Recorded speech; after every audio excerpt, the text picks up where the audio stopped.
Hey folks, it's Mark and Bob with Firearms Outdoors, and we have our friend Graham Baates with us today, and he has brought up a very cool firearm that we're going to do a walk around the gun segment with us.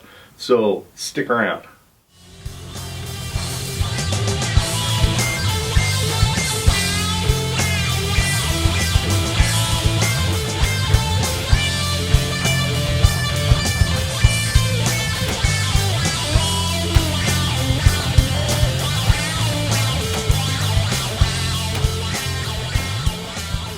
All right, Graham, why don't you show us this awesome piece of lead flinging machinery? Well, when you need destruction in a hurry for skeet or duck, the VEPR 12 is the place to be. If you've not fired one, get it on your list. Find someone that owns one and shoot it. Unfortunately, What is it? Well, it's an AK, but a little bit bigger. 12 gauge. 12 gauge. All the same fun and joy that your AK has of reliability and semi-auto magazine fed, but 12 gauge. I like it for skeet because I'm actually a decent skeet shot with this. Well, and you have lots of rapid choices and lots of chances. Lots of chances. That's the way to. You know what? I always let two go though, so they can reproduce. Because, you know, if clays go extinct, we wouldn't be able to shoot. So two have to head off into the hills. And I'm going to remember that for the next miss that I have. Yep. If you miss once, you got to miss again. So, anyways, this looks and functions just like an AK, only bigger. The VEPR is different from the Saiga, and yes, I said Saiga, not Sega or Saiga. And I like that. I like that you did that because we get a lot of flack from mispronouncing stuff. You know, like just like you folks, we all live in our own little bubbles, but YouTube kind of brings us all together, and we learn amazing things like what we mispronounce. So yeah. I've been saying Sega forever. Yeah. But it's Saiga. And Sonic the Hedgehog was a lot of fun. Yeah. But it is a Saiga. No, русский мой третий язык, и это правильно сказано Saiga. That's how it's pronounced. C. What makes this different from the Saiga is it does hold open last round or after an empty magazine, and a little tab down here pops out. And all you have to do after slamming in the next magazine, because it has a magazine well, instead of rock and lock like an AK, it just pops in like an AR. The tab's popped out, you bump that with your finger, the bolt goes home, and you're ready to rock again. Oh, that's very nice. They also have an extended safety here, which is a little bit easier to work with your knuckle from there. Kind of some sharp edges, but it still beats the long reach finger sweep. They'll do. Now there are still some out there on the market new. There were a later version that came with the authentic Russian military folding stock welded open because it's a sporting arm. However, this one I put on aftermarket, and it helps cut down on overall size quite a bit. Sure. Like most folding stocks. Oddly, the trigger is still accessible, and it would still function because the bolt stays clear of it, if you're silly enough to try to pistol fire a 12 gauge. And the barrel's threaded, which makes slapping on a brake plenty easy. There's quite a few. What brake do you have on there? This is from Bone Steel Arms, and I found it to work pretty well with slugs. Doesn't do much for birdshot, but if birdshot's too much for you, then maybe 12 gauge is the... Maybe you should get a 410 Saiga. Yeah, exactly. I'll leave it be. It also has the Rpk Sights on it. I've never really adjusted these because really most things in shotgun range are kind of point and shoot anyways. Right. You know, you get on there. A rail on the top cover, which is nice, comes factory, and the top cover... on here. It's got a secondary lock to keep it from coming up. Oh yeah. Which can be difficult, but it's hinged and quite stout. Much like our Zastavas. Yeah. Hinged on the front. And it's the same concept to keep it so that you don't lose zero so much. Removing and replacing.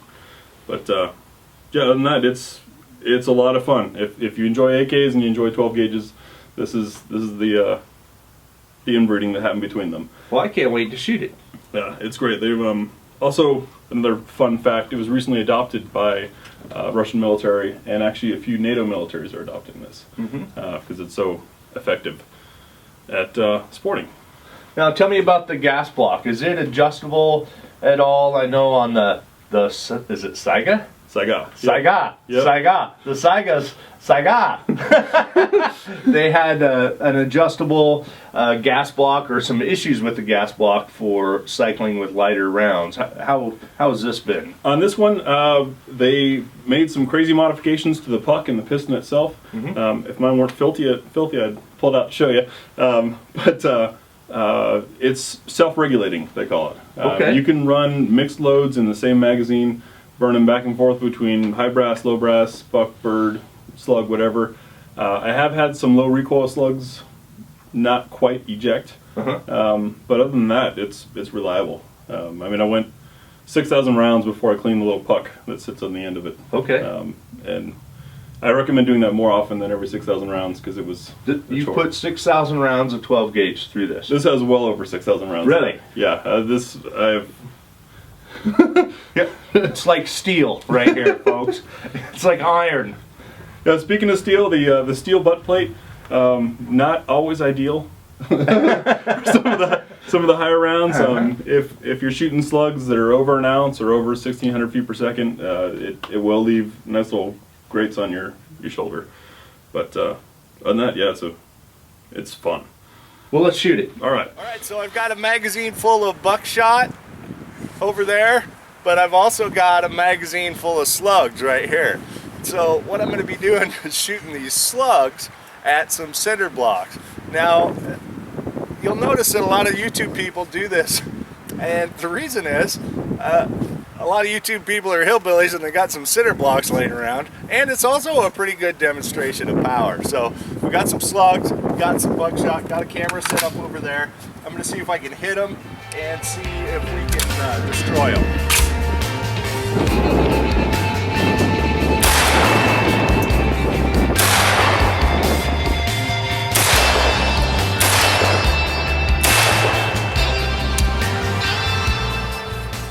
Yeah, it destroyed them. That was fun.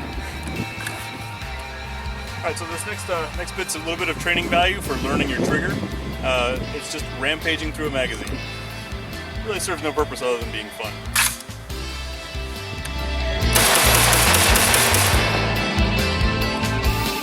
And in case there's a whole lot of clays out there. I'm gonna shoot at some rubble over here.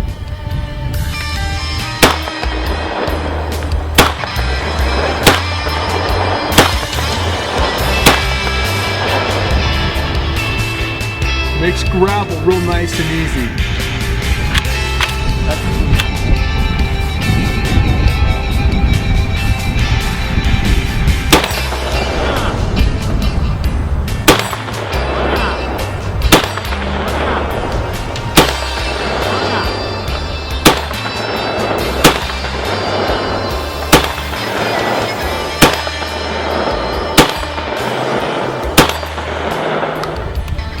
Open cut, everybody got the ears on.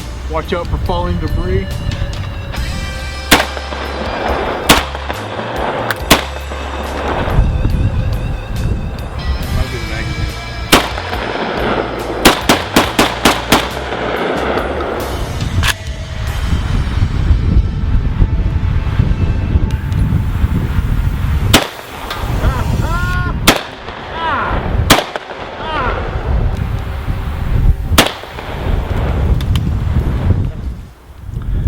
Well, folks, that was a lot of fun, if you couldn't tell just by watching. Don't you think, Bob? It's the first weapon to almost knock me on my arse. It was a lot of fun. I'm glad you brought this up, Graham. It seems to be a great firearm. It's definitely a lot of fun. Does that put you in a different classification when you run large capacity? Unfortunately, it does. Any magazine fed shotgun in USPSA or 3-gun nation rules puts you in the open class. So that's where all the big dogs are and the big money guns, but it's AK. I'll keep shooting. No, it's very nice. It's a very impressive firearm. It's on my want list because I shot it, and how could I not want to have one now? Well, yeah, and skeet shooting, hunting, zombie apocalypse, home invasion, it's got it all covered. Right. Teddy bears. Teddy bears. Cinder blocks. We saw that today, and it was a hell of a lot of fun. I just wish we had like a 24 pack of eggs. That would have been awesome. No, that was great. I really appreciate you bringing that up and letting us shoot it. It was a fun shotgun to shoot, and look forward to shooting more with you. Awesome. Hey.